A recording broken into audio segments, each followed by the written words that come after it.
रुकेंगे बाइट के आटो ना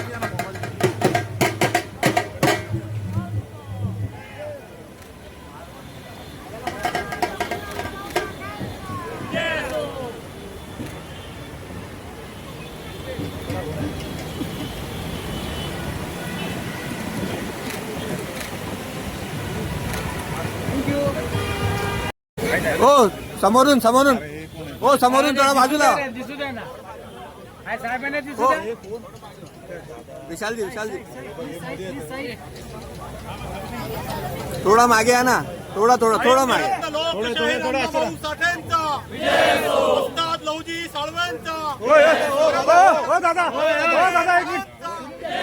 छत्रपती शिवाजी महाराज की संत कक्कय्या महाराज की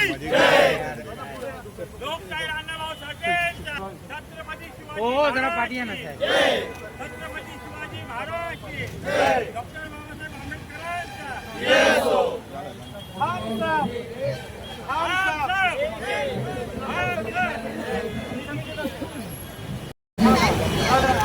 एकच आहे समोर चला रोल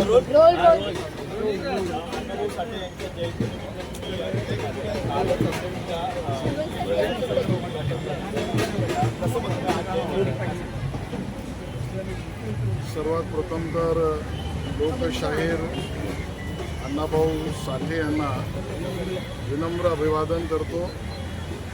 या जयंतीनिमित्त त्यांच्या स्मृतीस आणि त्यांच्या दिलेल्या शिकवणीस अभिवादन करतो, वंदन करतो। आपल्या सगळ्यांना याची कल्पना आहे की बरेच वर्षाची मागणी होती की चिरानगर येथे त्यांचं वास्तव्य ज्या ठिकाणी होतं तिकडे एक मोठं स्मारक, तिथे भव्य पुतळा आणि लोकशाहीर अण्णाभाऊ साठे यांनी निर्माण केलेलं साहित्यिक मूल्य या सगळ्याचा प्रचार प्रसार आणि आत्मसात करण्याची व्यवस्था होती। मला या गोष्टीचा आनंद आहे की माननीय मुख्यमंत्री देवेंद्र फडणवीसजी यांनी या गोष्टीत पूर्णपणे निर्देश घेऊन पुढाकार घेतला आणि सेवक म्हणून सर्व व्यवस्था या झोपडपट्टी पुनर्विकास योजनेच्या माध्यमातून पूर्णतः त्या ठिकाणी आता जागा मोकळी होऊन या बांधकामाला पहिल्या टप्प्याच्या सुरुवात सुद्धा झाली। काल त्याचं भूमिपूजन झालं। माननीय लोकशाहीर अण्णाभाऊ साठे यांचं योगदान महाराष्ट्र, देश आणि समस्त मानवजाती कधी विसरू शकणार नाही। लोककला, लोकसाहित्य याची निर्मिती तर केलीच, संयुक्त महाराष्ट्राच्या चळवळीमध्ये अग्रणी भूमिका आणि नेतृत्व तर वैचारिक केलंच, पण श्रमिक, कष्ट, घाम याला महत्त्व देऊन साहित्य निर्मितीच्या बाबतीतलं त्यांचं योगदान हेही फार मोठं आहे। आणि म्हणून लोकशाहीर अण्णाभाऊ साठे यांचा विचार जगभरातल्या श्रमिकांना आणि जो माणसावर प्रेम करतो त्याला मोहित करतो, अशा या महामानवाच्या आजच्या जयंतीच्या निमित्ताने तिथे अभिवादन करणं आणि काल एक मोठं स्मारक त्याचं भूमिपूजन करणं याचं कर्तव्य आणि सेवक म्हणून काम करण्याचं सौभाग्य आम्हाला लाभलं। मला त्या ठिकाणी घोषित करायचं आहे की महाराष्ट्र सरकारच्या सांस्कृतिक कार्य विभागाच्या माध्यमातून आमच्या चित्रनगरी फिल्म बोर्डच्या माध्यमातून एक योजना आहे ज्यात महापुरुष आणि त्यांच्या विचारांवरचे चित्रपट हे सरकारच्या माध्यमातून फिल्म सिटीच्या आर्थिक प्रयोजनातून होत असतं. यावर्षी आम्ही लोकशाहीर अण्णाभाऊ साठे यांच्या जीवनावर, आदर्शावर, शिकवणीवर, साहित्यावर एक चित्रपट सरकारच्या वतीने करणार आहोत. त्याची आम्ही पूर्णपणे एक्सप्रेशन ऑफ इंटरेस्ट अगोदरच काढली आहे.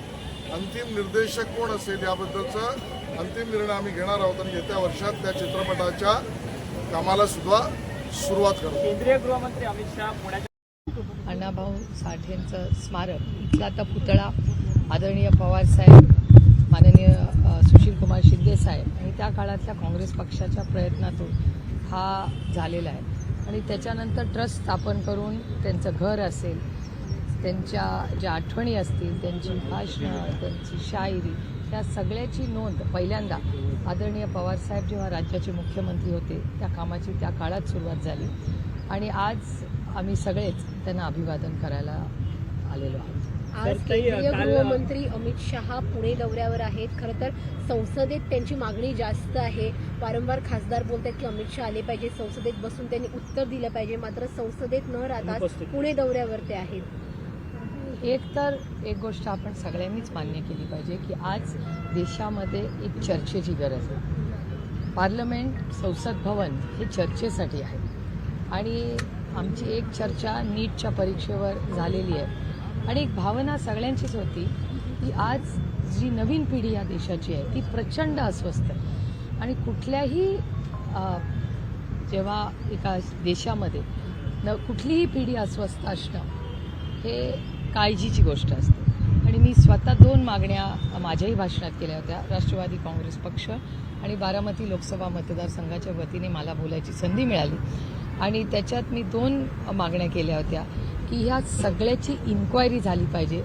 एक SIT बसवा आणि ती पारदर्शकपणे एक त्याचा तातडीने टाईम बाउंड रिपोर्ट, तिथे ज्या मुलांवर जे अन्याय झाले, अत्याचार झाले, ज्या मुलं असतील किंवा मुलीही असतील, ज्या पद्धतीने मुलींवर अन्याय झाला याची एक पारदर्शक इन्क्वायरी ही झालीच पाहिजे. ह्याच्यासाठी एक SIT स्थापन करा आणि पार्लमेंटमध्ये एक ऑल पार्टी मीटिंग किंवा एक जॉईंट पार्लमेंटरी कमिटी करता येते सरकारला.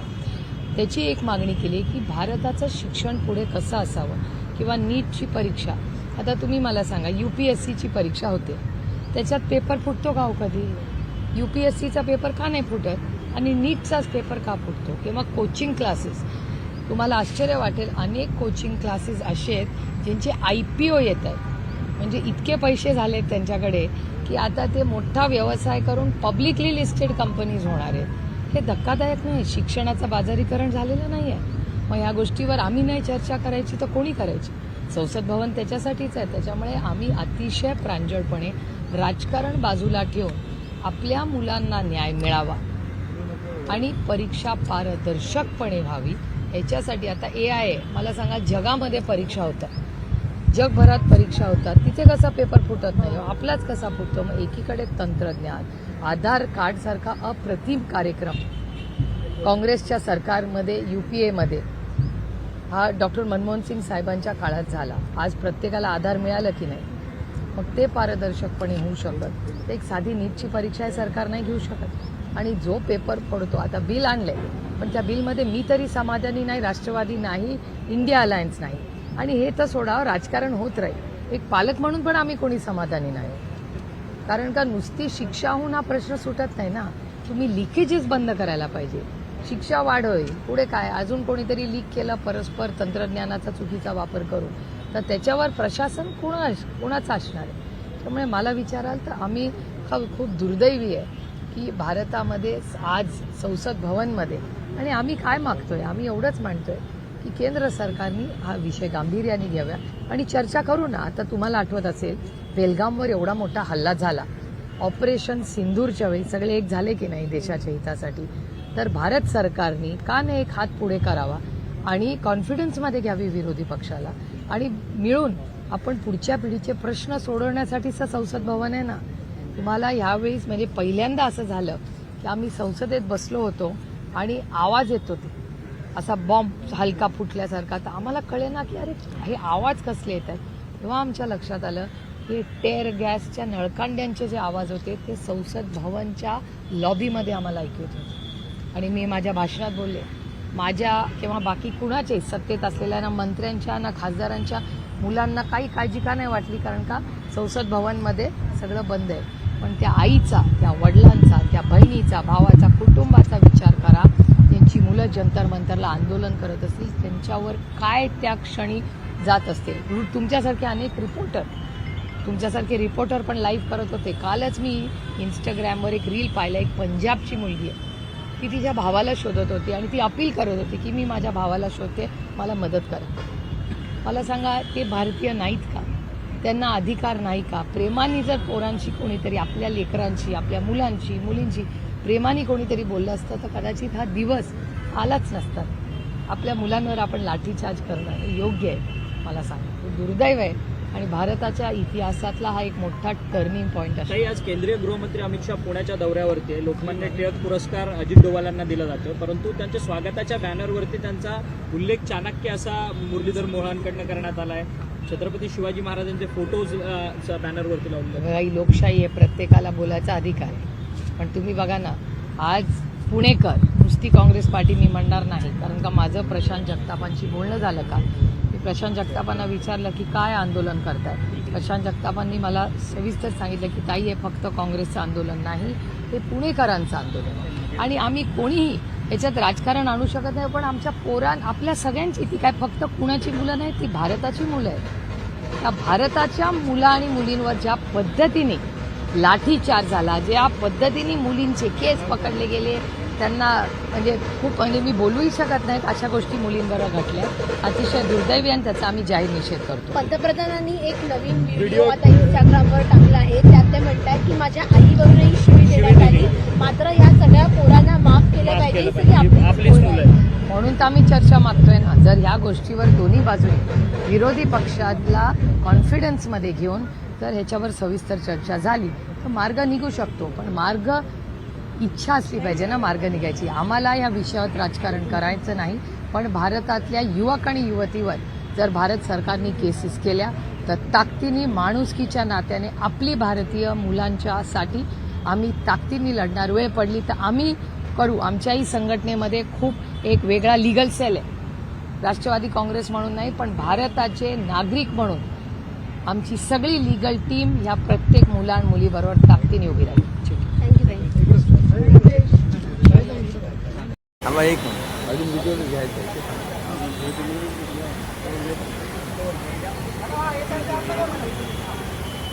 लोकशाही अण्णाभाऊ साठेंचा, लोकशाही अण्णाभाऊ साठेंचा, डॉक्टर बाबासाहेब आंबेडकरांचा.